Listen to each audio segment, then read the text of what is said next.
None of us will ever forget the 11th of September 2001. It was late evening in Australia when American Airlines Flight 11 hit the North Tower of the World Trade Center complex as New Yorkers were starting their working day. Many Australians, myself included, did not sleep that night. We kept a silent vigil until morning as we watched those terrible events unfold. We shared the shock and sorrow that rippled across the United States and the world.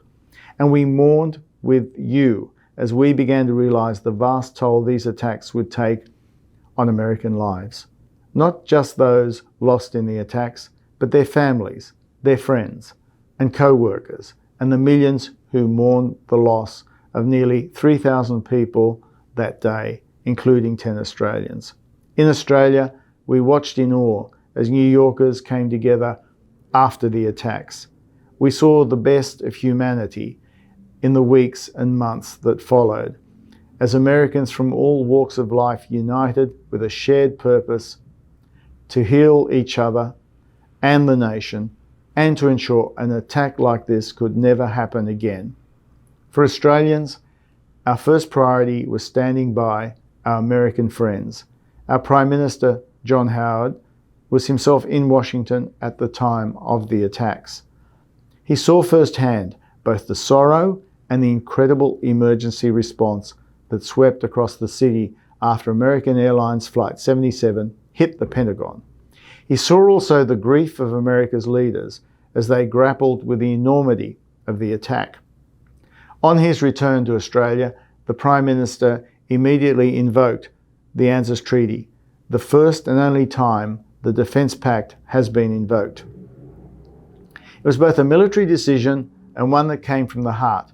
A few years later, President George W. Bush recalled standing together with Mr. Howard at the White House the day before the September 11 attacks. And he said, "Our nations have stood together on every day afterwards."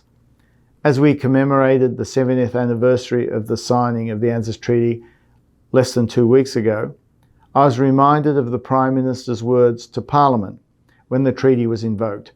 He spoke about the comradeship, the friendship, and the common bonds of democracy and belief in liberty, fraternity, and justice that bond our two nations. I see it today, as I did then, as our nations work together to ensure security and prosperity in the Indo-Pacific. I see it when our firefighters work side by side, here and in Australia, to save lives and push back wildfires. I see it when we meet on the sporting field, or in the laboratory, or in our centres of commerce. And I see it every day between the Australians and Americans who work so closely together at our embassy and consulates across the United States. As we honour those lives lost 20 years ago, today, I am inspired by the resilience of this great nation that will forever hold them in its heart.